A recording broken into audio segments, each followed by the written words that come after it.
I hate interrupting that song. It was so nice. Sure. All right. Thank you guys for tuning in. It is 10 o'clock. You're listening to WZNC LP Bethlehem, North Country Community Radio, 99.9 FM.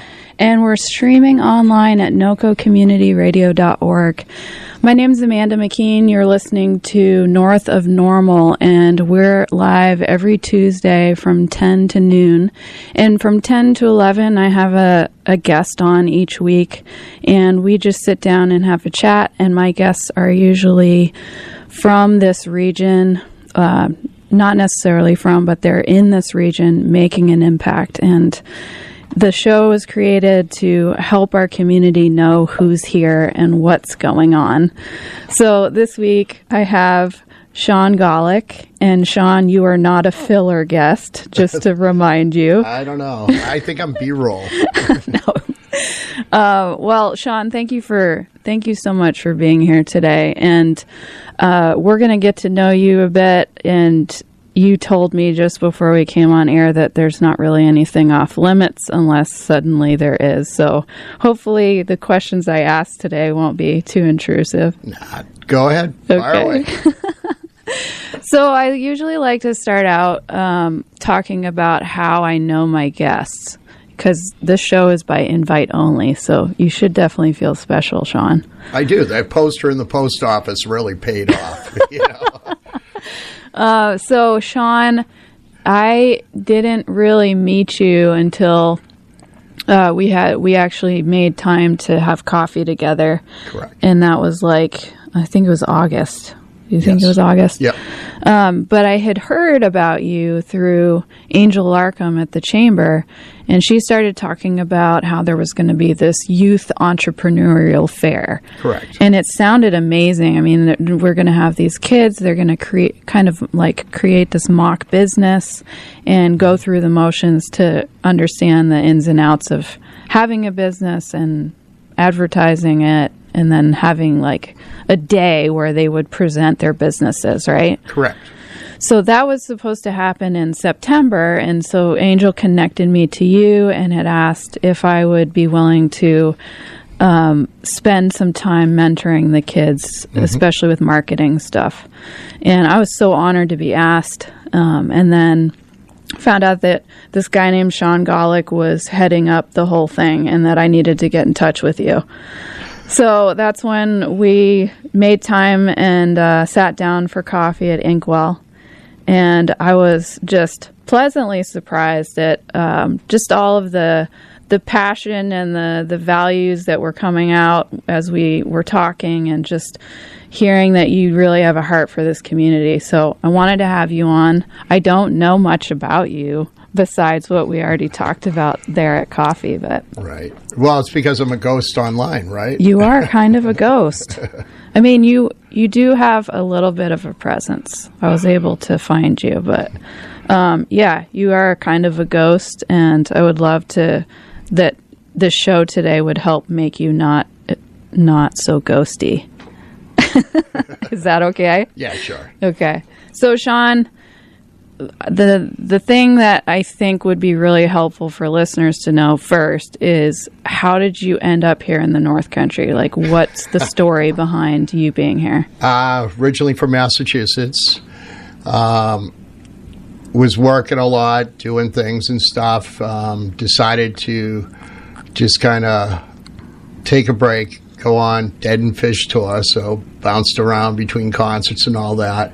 Was on my way up to Coventry, and my friend and I were cutting through Littleton. We bought up all the ale we could at the two gas stations. We got off exit 42, brought it to Coventry, and on the way back decided, we could live up here. You just decided? Yep. What did you see that made you decide that? It was a change. That's all. It was quiet. It was nice. It wasn't the city. Yeah. Which city did you come from? Just outside of Boston. I was living in Lowell at the time. Okay. Is that where you're from originally? Yes. Okay. I can definitely hear the accent a little bit. Yep. Yeah, there's no getting rid of it, Yeah. So tell me a little bit about early years. You as a kid. What? As a kid? Yeah. I was a terror. I was a horror show. Really? God bless my parents. They should have shot me at age 5. You know. Wow, age 5? Yeah, I was awful. What made you so awful? No, I was just. I grew up in an abusive household, so okay. It's kind of. Yeah. You know, it's one of those things. My mother was a lot to deal with. But you get older, you move out, eventually get out of there. You got out of there. Yeah. Okay, so you had kind of a rough upbringing. You've mentioned you have several degrees. Yes. So when did the schooling start? Where did you go first? What did you study first? So, let's see. Massachusetts had offered your first course at a community college or state college for free. Okay. So I figured out I could do all my core requirements if I just bounced around and did one course at each school. So I think the first one was at Bunker Hill Community College and stuff. And then I was over at ULowell for a while. I wanted to be a creative writing major. You did? I did. Decided not, and ended up going into social work. Did that for a while. And I wanted to be a chaplain for a while, and lots of different. Yeah. So the creative writing was your first direction, right? What kind of experience did you have that made you want that? I just like to write. Yeah? Yeah. And I wanted to learn how to do it better. Okay. Yes, I do. Like poems, songs, plays. Okay. Yeah. Awesome. Anything published? No. No, it's all sitting in a file cabinet at the house. So it's more of a hobby for you? Yes. Okay. Yeah. All right. So you did the creative writing, but then you switched to I was working as a social worker at the time. I helped open the only 2 quarterway houses in Massachusetts. At the time, there was a big push to take people from the institutions and try to get them back into the community, create some normalcy. So my clients were usually the worst of the worst. They were criminally insane, things like that, and we put them back in the community. Okay.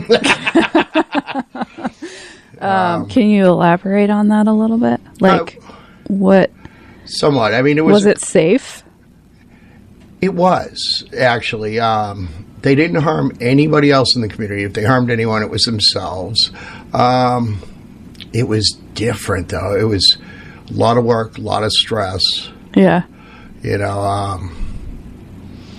I mean, we took them all to the beach for a week one time. Wow. Yeah, that was different. That didn't happen again. No. No. But, it was good. I learned a lot how to read cues on people and things like that from doing that. Yeah. So I'm sure that you had, it sounds like your difficult upbringing probably gave you some of those skills already to be able to sense people's energy and possibly stuff. Yeah. I mean, when I went into the field, I was actually working with my mother. Yeah. Yeah. Well, a lot of people get attracted to that field because they need to feel healthy themselves, I guess. So, okay. Not to say, I didn't just poo on the whole field. Just so you know, I'm going to have people outside with pitchforks and torches now. Oh, yeah, what'd you say? But, no, it was interesting. It was, I'm glad I did it. It wasn't bad. At the time I worked at the Quarterway House. I also worked for digital equipment. So you had multiple jobs at the same time? Yeah, I usually did. Yeah. Which you do now, too. Right. So it's kind of your style. I get bored easy. Well, that's good. So you like a challenge? In most things. Yeah. Yeah. Making coffee in the morning, that should not be challenging. No. But work, yeah, absolutely. Yeah. All right, so you did social work for a time. I'm guessing you got burned out at some point. Huge. Yeah. Huge, yeah. What were the signs for you that you were burned out? I don't know. When you start yelling at your pets, it's like time to go, the cat really didn't do anything wrong. Right. Okay. Yeah, you're like, all right. And it just, it wears on you, So Yeah. I have a great amount of respect for people who stay in that field for like years upon years. Yeah. I did it for close to 10 years. Okay. What was next after that? I bounced around a lot. I couldn't really find anything I liked. I mean, I worked on mainframes for the Naval Warfare Station for a while. I did some contracting work. Whatever came along, I just wanted to try it out and see if I liked it. I will never do paving again, by the way. Why not? When I did it, the guy hired me. He said, I'll give you a week. If you do all right, I'll keep you. We were on Route 495, middle of a heat wave, laying pavement. Ugh. Did it all week. He was like, that's great. No problem. I'll give you a raise. I'm like, dude, I'm never doing this again. I'm like, I told you I'd give you a week. I'm like, I'm done. This is horrible. Yeah. But so you found your limit there. Yeah. So I don't know. I tried out a lot of different things over the years. Yeah. I mean, you were fortunate to have people that allowed you those experiences without previous experience or skills, right? Yes. So it's like a lot of just figure it out. Yeah. Like I was a laser and robotics technician for one company. Yeah. What did that entail? I fixed all their automation machines, recalibrated the lasers, did things like that and stuff. And how did you get that job? I don't know. That's the thing. I don't know why they hired me. They must have been so desperate, But I went in and I mean they had manuals for everything, Yeah. All that, and I was like, all right. So you pop the manual open, you read the manual, each day, and okay. So as issues that happen on the machines, and everybody's in a panic, you're like, oh yeah, I'll fix that, So you're probably pretty mechanically inclined then. I fake it well. Yeah, you fake it well. Okay. So at some point, you and your buddy were up this way, you had mentioned. I mean, how long ago was that? That was 2004. Okay. Yeah. Yeah, we got rid of everything we owned in Mass, moved up here, lived in the van, started working for Murphy Cell Tech. That was it. And then went from there and worked on our own. You lived in a van. Yeah. How long did that happen?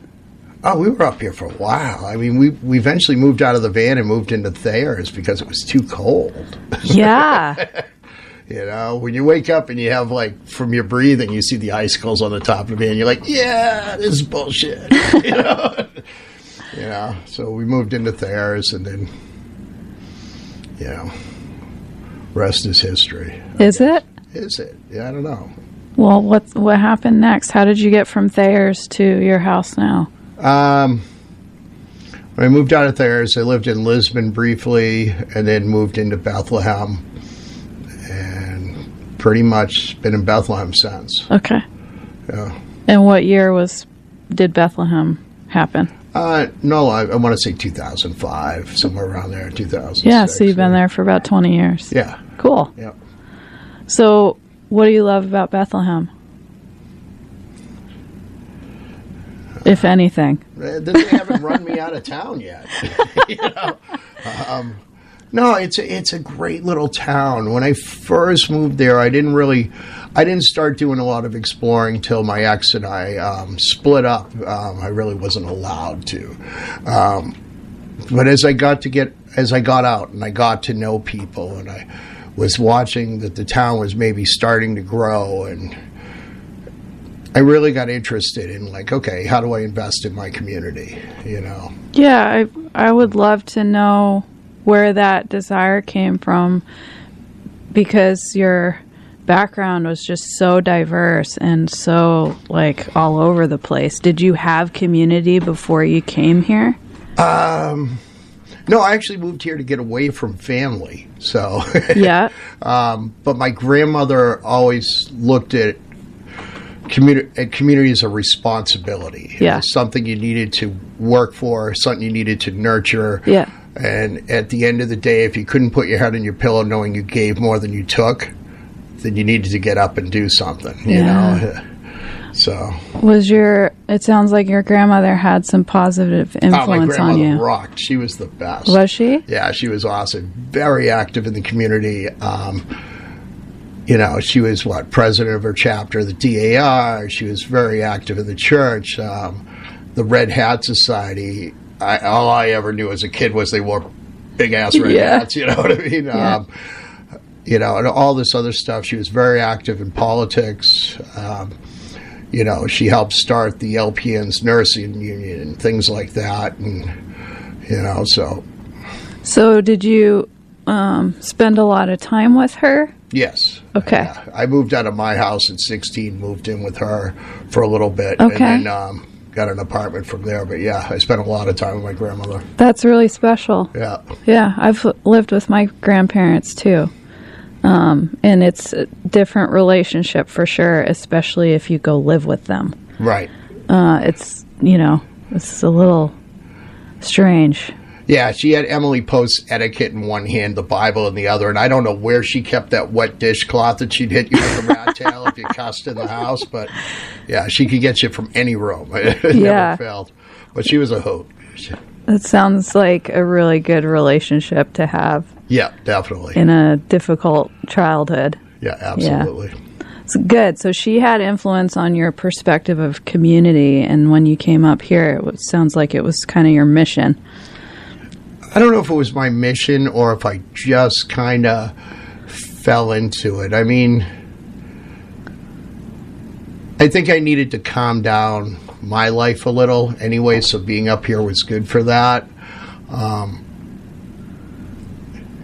it just, I don't know, it's hard to explain. It really is. It's just kind of happened. It started with coaching Little League, and then I would volunteer for different things, and then all of a sudden I'm on the board of this one, and I'm a consultant for this one, and then you're like, wow, hey, I spend 60 hours a week doing nothing but volunteering. You're like, you know? What types of things have you volunteered for? Everything from cleanups to Habitat for Humanity to... I mean, for a while there, I was just baking pies for elderly people who didn't have any family around the holidays, and I would go by and, like, bring them a pie, and you always got to sit and have a slice with them, and then I realized in January I put on 90 pounds, you know, and you're like, son of a bitch, oh, you know, I was hard.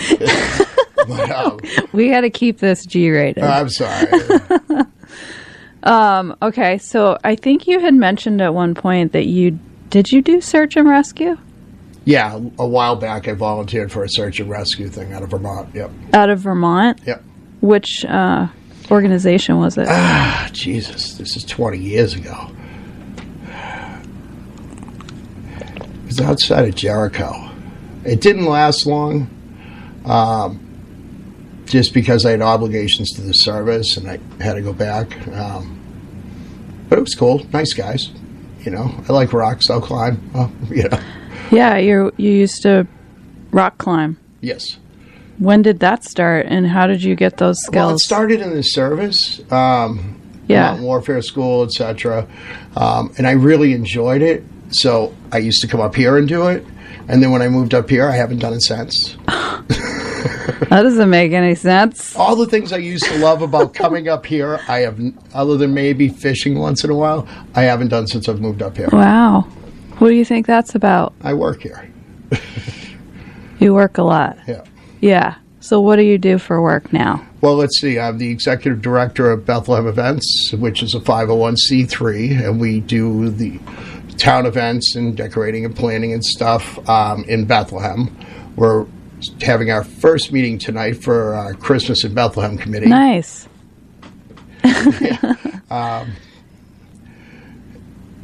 What else? I'm the owner and organizer of Vintage Market in the Mountains, a yearly event we have down at the historic Wayside Inn on Route 302 in Bethlehem. I do architectural salvage and historical preservation work, as well as general contracting. I do insurance work.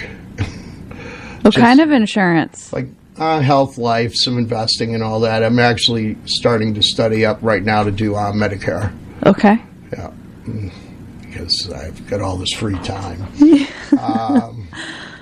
And that's pretty much it right now.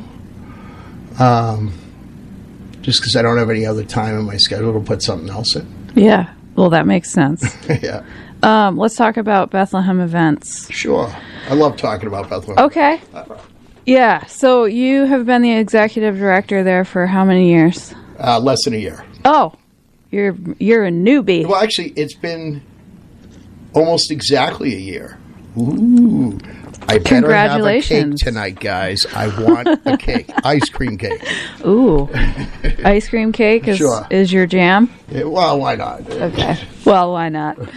All right. So less than a year. Yeah. How did that all unfold? Our executive director left, and we were having our Christmas in Bethlehem meetings.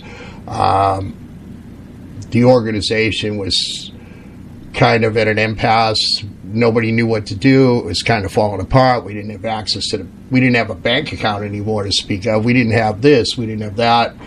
And yeah, but it's kind of like, that whole deer in the freaking headlights look, you're like, all right. And you're like, all right, I guess I'll do it. Yeah, come here. All right, here's how we're going to do this. We got through it. It was a very rough transition. So did you just kind of volunteer yourself to step into that role? I just started telling people what to do. Honestly, I'm not even going to lie. I remember looking at Casey, and she looked at me, and I'm like, all right, here's how we're going to do this. Nice. Okay. And it was like, okay. And she does an amazing job, too. So I was happy that she stayed on. And yeah, so you were already part of that organization before. I'd been on the board for 7 years at that point. Okay. Yeah. Long time. Yeah. So now that you're the executive director, did anything change? I've changed a lot of stuff. Our board members are actually becoming much more functional board members. I think a lot of it was more identifying their strengths and things like that, and just basically putting it out there that, like, if you're not going to be a functional board member, maybe you ought to be a volunteer. Yep. And not a board member. Yeah. And, that kind of worked, Yeah. When you say functional board member, what does that mean? Like people who are going to go out and if you're going to be on the board of a nonprofit, I don't care what nonprofit it is, what not, you've got to be willing to champion it. You've got to believe in the cause. You've got to decide deep down inside that, yes, this is going to be something I do and something I keep kind of close to the forefront of my mind. So when somebody's within 3 feet of me that could possibly benefit the organization, help us out, or just somebody you want to inform, it comes out of your mouth. Yeah. You tell them about it. You're like, hey, let me tell you, we're having an event. Come by and check it out. Yeah. If you have people in your life that are donating to all these charities and things like that. Hey, you know what? We're a nonprofit. We need money. Yeah. Get out there and go get it, guys. Go. And you're like, it's because, it's funny because you sit, I've been on other boards for nonprofits, and everybody sits around and they got all these great ideas. Oh, we should do this. We should do that. But at the end of the day, it's about boots on the ground and financial responsibility. So if you can't pay for it, don't plan it. Yeah.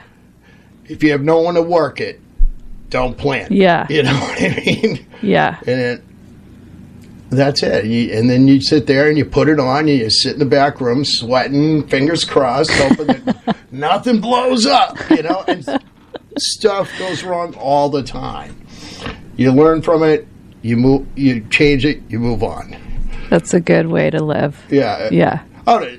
Everything's going to blow up. I don't care. Right. Just as long as the general public doesn't see it happen, and we can kind of sweep it under the rug and solve it, life is good. Yeah. You know? I mean, but as a result, last year we had one of our best Christmas in Bethlehems. This year we had one of our most successful, we had probably our most successful gazebo concert series, and we had our best summer event that we've had. So, and the summer event, a lot of it's all a 5-year plan, I keep telling people. Okay.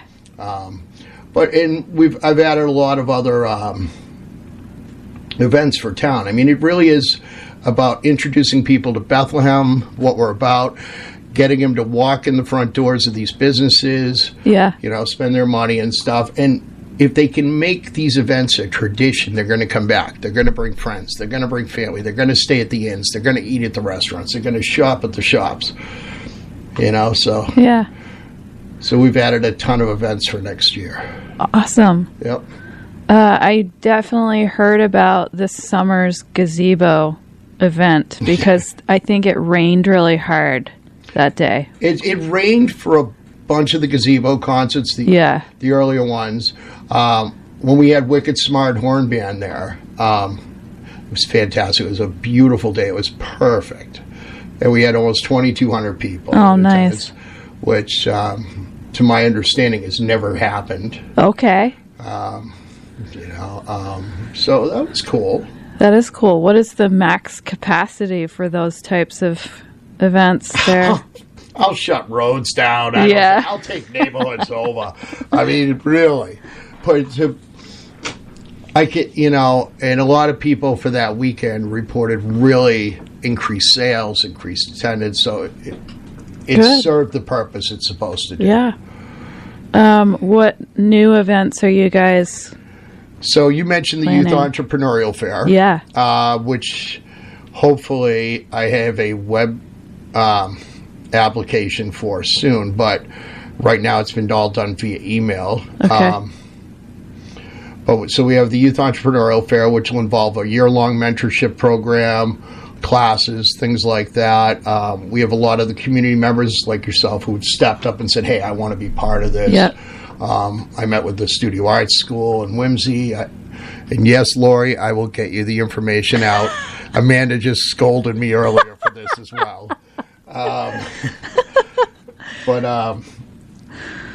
We also, but it's going to be a good event. I like the kid events we have. We're also going to have the soapbox derbies in June. Okay, that sounds fun. That'll be a blast. Yeah. And hopefully, we're not part of the International Soapbox Derby circuit. I've reached out to them in, 2017. We were working together, and COVID hit, so we didn't have it, and it hasn't happened since. A lot of the events we do, we have reached out to the national people to say, hey, listen, we want to do this in our town. Will you come and do it? And they're all like, Bethlehem? Yeah, no, it's really tiny town, Oh. You get a lot of that. Interesting. So you're like, oh, okay, cool. Yeah. And so we're going to do it. That should be a lot of fun. We've increased Summerfest to an entire weekend now, which is good. Nice. And this past year, it was one day, right? Well, this year, it was funny. So we're like, oh, my God, this is going to be such a huge failure. Oh, my God. We're panicking and stuff.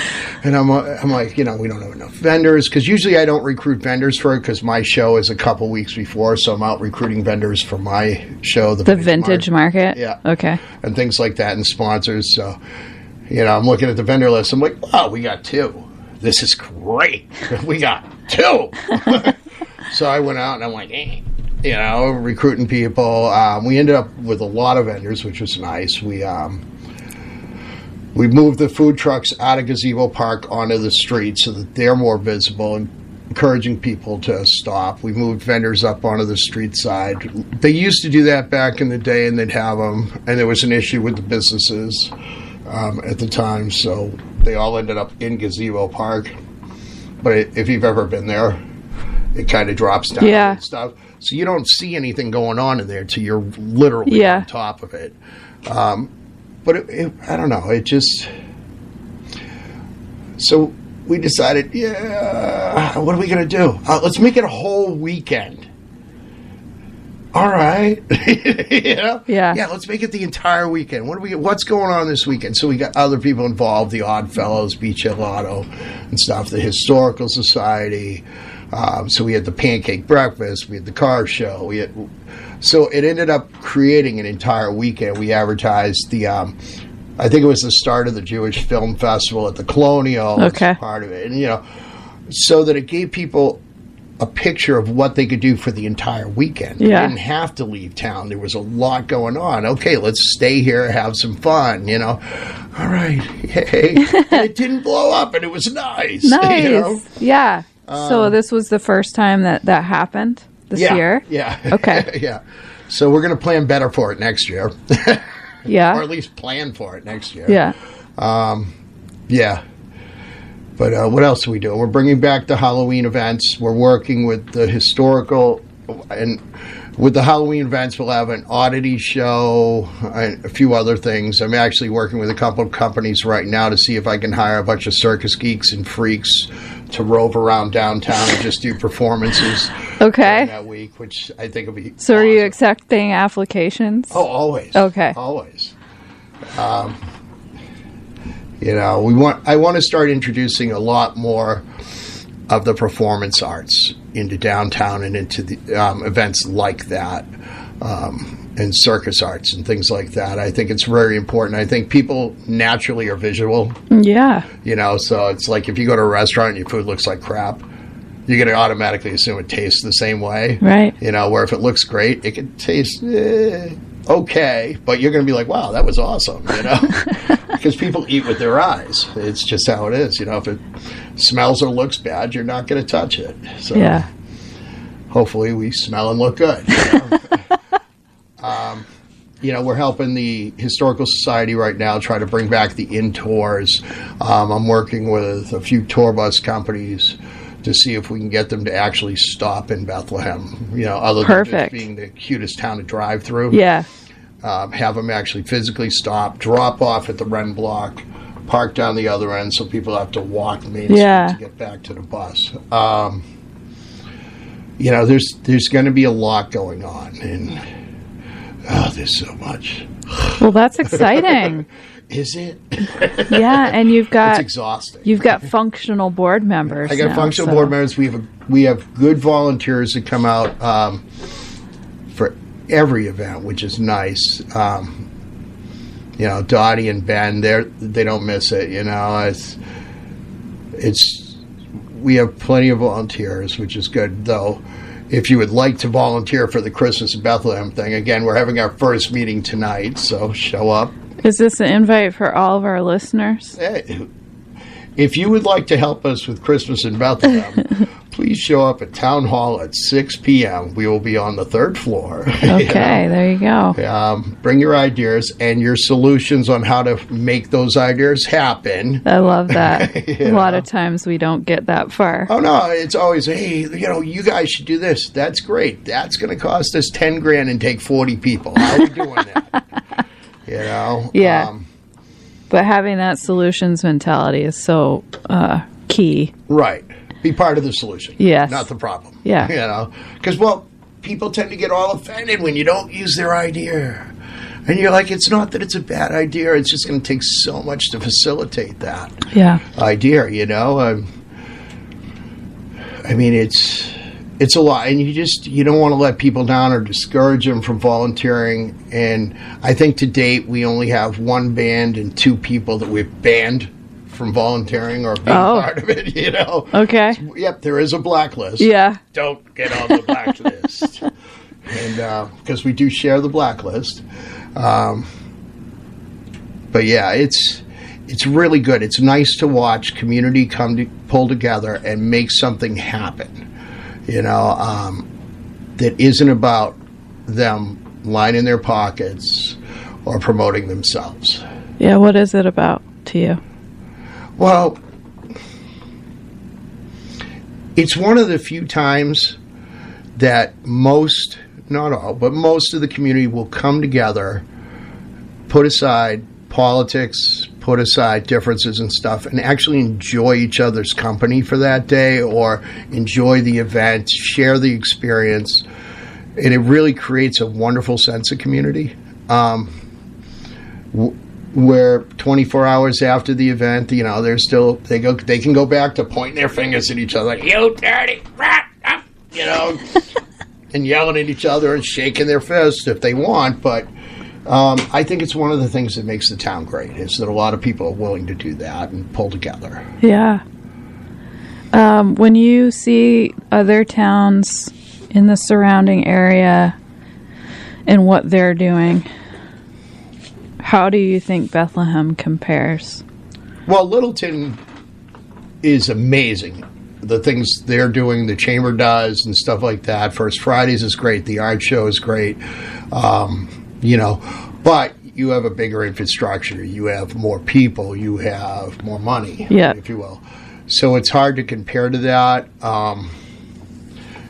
Jefferson has been trying. Lancaster's made a wonderful boom and have done amazing things. Annie's on Maine. The girls from there are always good people, and they're always pushing stuff out there and promoting the town. Even Berlin, which for the longest time was an armpit. Sorry, guys, it was, but they've even made quite a comeback. With the Riverwalk, and you've got the ATV stuff going on there, and it's nice to see the North Country boom, for a change. And to really just start to they give people a reason to come up here. It's an open invite. Here's what we're doing, guys. Come on, let's have some fun, Yeah. So, I don't know. I think every town's individual, though. I don't think we really compare to anybody else. I think we're our own special little thing. And, that's kind of cool. I think so, too. Bethlehem is a different vibe. I mean, even just driving from Littleton to Bethlehem, it's just a different vibe. Mm-hmm. I don't know why. Well, it's funny because everybody wants to maintain that small town feel, but they all think we should grow. Yeah. And it's like, well, you can't. You can do both, but it's got to be very well managed. And I think Bethlehem's done a good job at managing that. Yeah. What would you like to see happen in that town in the next 10 years? In the next 10 years, I'd like to see the Main Street District expanded to incorporate, say, a block either way of Main Street and maybe a little bit further. And the reason being is there's a lot of small mom-and-pop businesses just off of Main Street, within a block of Main Street, that really would benefit from that exposure. I think it would. Have you ever been to Wolfboro? No. Okay, so you get downtown Wolfboro, and, it's great. There's all these neat little shops, and you're driving around, and then you look at these little side streets, and you're like, oh, and there's signs for businesses, and you go down this little side street, and there's all these neat little shops and businesses, and it's a wonderful place to explore. Best pizza in New Hampshire, in my opinion. Really? Yeah, Anthony's. Okay. And I've had pizza in Boston, and Anthony's is better. No, I didn't say that. What are you saying? I'm saying it's right up there. Okay. It's right. But all the shops are nice. The little cafes, the restaurants. I mean, I had some time, so I took like a week and just explored it when I was down there doing insurance work. And I was amazed. And I'm like, okay, well, if we expand the Main Street up here and give people really a reason to come and explore, you can blow through the businesses on Main Street in a day. Let's make them have to come back and see the other businesses, you know what I mean, and stuff. You got a candle maker up there. You've got a guy who does stuff like actual print stuff with the print blocks and everything. I mean, you've got bakeries and all this, all right off of Main Street, I'd like to see them have exposure and that opportunity as well. What else? God, there's so much, but I think we're already heading in that direction. Okay. Do I want to see it become overdeveloped? No. Do I want to see big box stores end up on 302? Absolutely not. I used to live in Derry for a little bit, and where I lived, it was a nice wooded area. You could cut through the woods to this little restaurant that was in the back, but it was like nothing. And you go down there now, and it's stores for miles, and I don't know. It's sad. Yeah, it is sad. Yeah. It is sad. It's, though it helps tax revenue, it's really, you might as well live in Boston or some major, Manchester, some major city somewhere. So it's a hard balance. It's kind of this little tight, wire, and you're walking it, and you're like, well, Yeah. So, Sean, I have been lately thinking a lot about the concept of home and what that means to different people. And I would be interested to know what your concept of home is. It seems like you've made Bethlehem your home. Yes. And I would like to know why. It's, it's hard to answer because it's really, the concept of home is a very individual thing. For some people, it's just a feeling, it's an emotion. For others, it's a place and all that. I think it's home for me because I'm too lazy to move. I was like preparing for something deep here. No, it's, you're too lazy to move. I mean, I've invested a lot into it. I mean, yes. I look at home as more self than it is living somewhere. You know what I mean? So you can feel at home anywhere. Really, it's. What does that look like to feel at home in yourself, regardless of where you're located? Well, it takes a lot. You need to, one, be acceptant of just everything about you, the good, the bad, every bit of it. You're like, okay, this is me. I'm not impressed, but this is me. Change the things you don't like, because there's always room for growth. Yeah. There's always room to learn and, expand your knowledge. But, home can literally be anywhere. For a while, it was like when I was following the Grateful Dead around. Home for me was in the back of whatever car I was in, going to the next show, or working on the burrito bus, selling burritos, or sleeping out at this lot, or getting lost in the woods because you'd eaten too much mescaline, or whatever it was. You know what I mean? It's, hiding from squirrels and shit. So you found home there? For now, yeah. Yeah. Yeah, I'm liking it. Interesting. That's a very interesting answer. I don't even really know what to say right now. Yeah. A lot of my stories from like my dead days all start off, well, we had this Woodstock acid, or hey, we had this, yeah. Wow. Yeah. So you've had some pretty diverse experiences in your life. You must enjoy the peace and quiet up here. I live for it, and I still think it's too loud. You do? I do. In Bethlehem? Yeah. See, I'm the guy who misses the rotary phone on the wall. Okay. Yeah. My phone broke recently, and I didn't have a phone for I didn't have my phone, my car, and my computer for like all at the same time. All within 24 hours of each other. Now, the car I had been putting off because I was caretaking for my father. Yeah. Same with the computer. The browser was just so out of date. I might as well have had AOL 3.0 running, and the phone I fell on and broke it in half. But I actually had a moment of peace. Like when I drive around, I don't listen to the radio because I just want to be able to think without people asking things of me for a change. Yeah. But yeah, I don't want neighbors. I don't like people enough. I just don't. I don't dislike them, but I don't want to be bothered. When I get home, when I get to my house, I need it to be my space. Like, I hate it when people stop by unannounced. I needed to be that safe place where I can actually sit and think. Yeah. Unfortunately, it's not always that. In fact, it's rarely that. Really? Yeah. My phone rings till about midnight. Okay. My emails go off. People stop by because they feel entitled to, and just, hey, what are you doing? Well, I'm about to punch you in the face. But, I was sitting on the couch doing some work, but thanks for asking. And you shut the door, and they're like, no, wait a minute. No, bye. Do you have a dog? No, I live in an apartment. It wouldn't be fair to a dog. Gotcha. Yeah.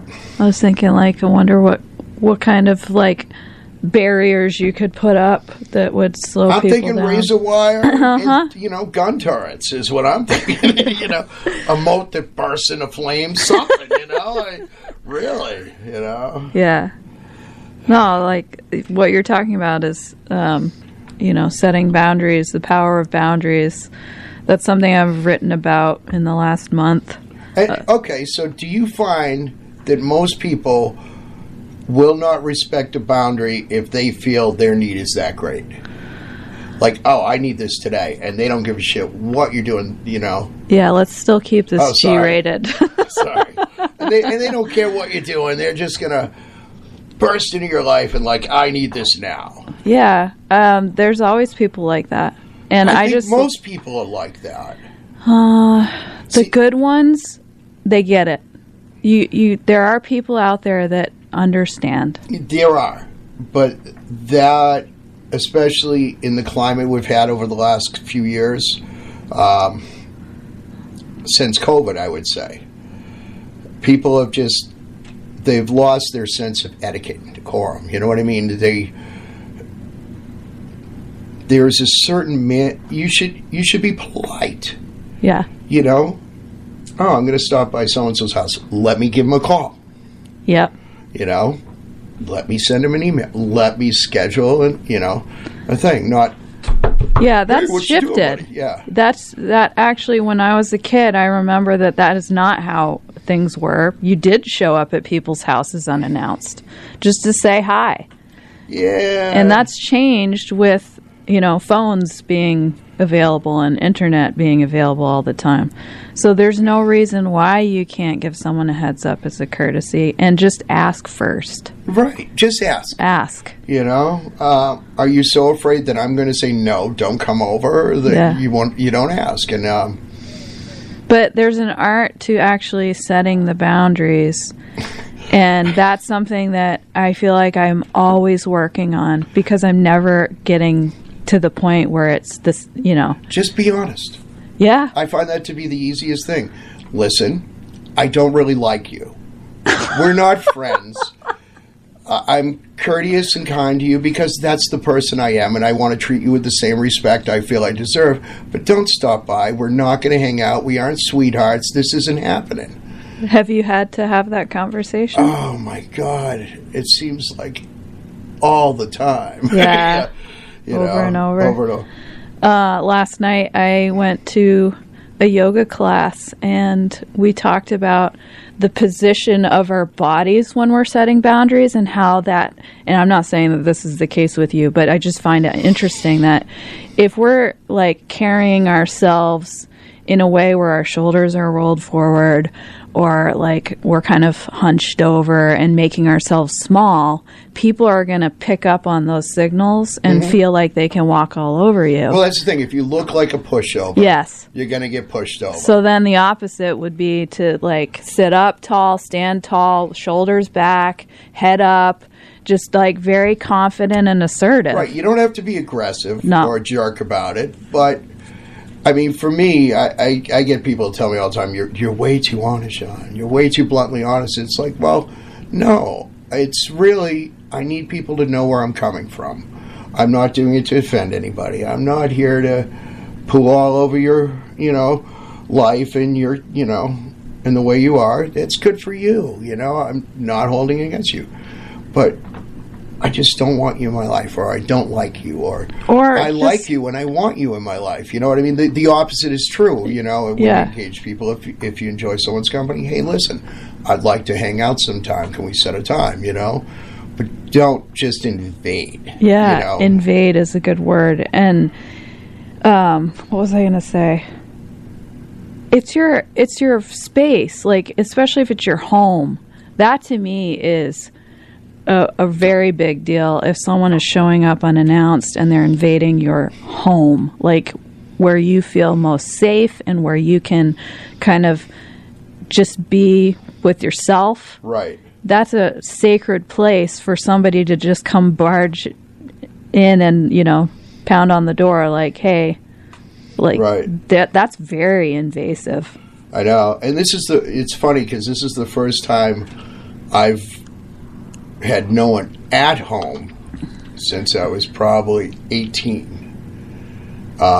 which is fantastic in one sense. But like, I miss the kids, but that's what holidays are for. Yeah. But yeah, I just don't like it when people stop by. I want you to be invited type deal. Yeah. And that should be true of anything, though. Really, you know, if you want to be part of my life, be invited into it. Yeah. Because if you're a decent person, I will invite you in. You know what I'm saying? And don't force your will on me. Yeah. Do you think that is something that you've seen in other places that you've lived too, or is it more more prevalent up here?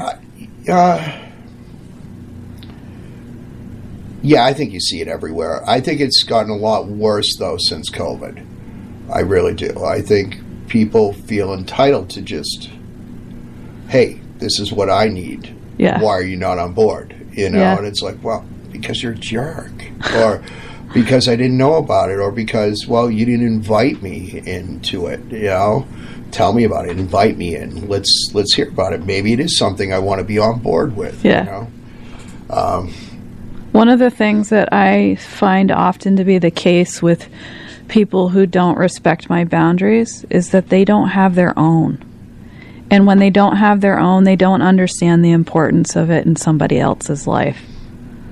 That's definitely true. I can definitely see that. I think the other side of that is people are just the other side would be people being very self-important. Like, my needs and my will are much more important than yours. I mean, what are you really doing? You know, it's like, oh, I'm a piece of dirt. It's cool. Just come on in. Yeah, wipe your feet on me. Yeah. You know, I'll be your doormat. Oh, you know? Man.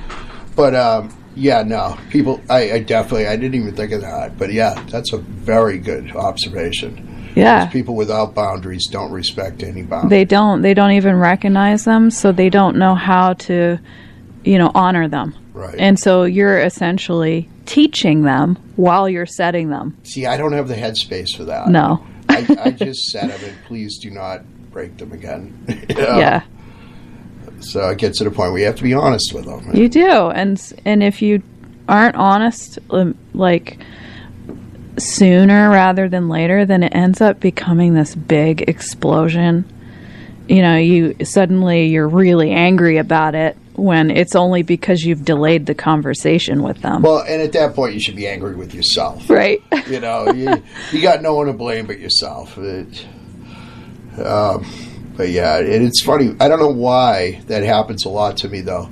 I think it's because I'm so visual in my community, between the planning board, between doing the town events, between the vintage market and stuff like that, that people are, maybe I just look very inviting. Like, hey, how you doing? You're approachable.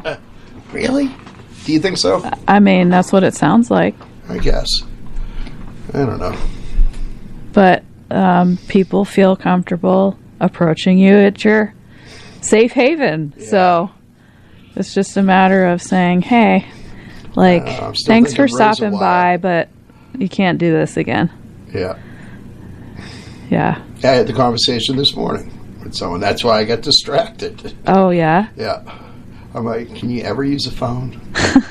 I'm like, really? I'm like, you have no problem calling up when you need something, but just stopping by in the morning like this. Yeah, you know? In the morning. Yeah. Oh, man. I'm glad I live where I live, where it's kind of like a couple doors to get to me, and they're all locked. I lived in Ecuador for a few years, and the barriers to get into someone's house was pretty intense. Like, everything was cement walls, razor wire at the top, gates. You didn't have any windows in the house that were unbarred. Everything, you felt like you were in jail. Like, everything had bars over it, iron bars, and it was like, you know, that was how you stayed safe, because, you know, there's crime that's rampant, and so that was a different problem to have.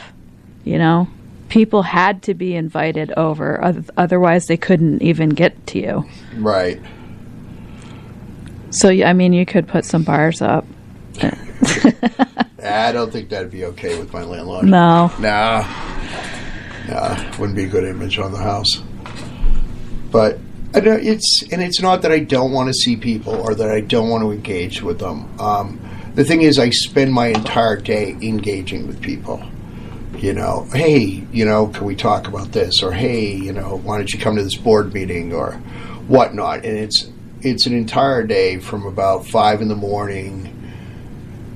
till midnight sometimes, of just having to engage with people. So when I get home, I don't want to talk to anyone. You know, and it's not a lot to ask, but it's not. And I think I probably work the same way. I have to, like, limit my interactions on a day-to-day basis because it will drain me to a certain point, and I have to have time to recharge by myself. Some people get energy from people, and I get energy from solitude. Yep. You know, I got to recharge my battery. Yep. Yeah. So before we wrap up, I can't believe the hour's gone by already. Really? Has it been an hour? Yes. See, you're so lovely to talk to. I could sit here all day with you. Well, you've had a lot of interesting things to share. I definitely want to end on a high note. You know, you've been in Bethlehem for 20 years, and you chose to live here like a lot of us. Right. What is your absolute favorite thing about living in the North Country? Oh. I don't have one. I got to be honest. I like that I can drive 18 miles in 18 minutes to a job. Yeah. Where when I lived down south, it was 18 miles, took me 3.5 hours. Yep. I like that I can get away from things. I like the scenery. I like driving to work and being able to look at the mountains and all that and not see, well, you know, hookers and crack houses and drive-bys. It's a beautiful thing. And there's a lot I like about it. Things I miss from being up here. I miss Bruins home games. I miss things being open up 24 hours a day. You know, if you want to go see a show, it's only 2 a.m. We can go down to the Middle East. You know, they got a band downstairs. All right, you know, but yeah, it's better living up here. Is really what it is. It's just better living. Yeah. You know, doesn't wear on you like it does the rest of the world. Yeah. Not as heavy. No, I mean, winters are long. Okay. I got to coat. You know, but yeah, for like 3 months out of the year, it's one of the most beautiful places in the world to live. You know, it really is, between the scenery and the activities and everything else. We kind of rock. I agree. You know? Yeah. Awesome. Well, Sean, I so appreciate you being on today. I appreciate you having me. Yeah, and thank you for being yourself and being transparent. That is what this show is all about. So, we did it. Yeah, we did it. All right. Thank you guys so much for listening. Just a reminder, you're tuning in to WZNC LP Bethlehem, North Country Community Radio, 99.9 FM, streaming online at nococommunityradio.org. This has been North of Normal with Amanda McKeen and Sean Gawlik today as our special guest. Thank you again for listening, and we hope you tune in again next week.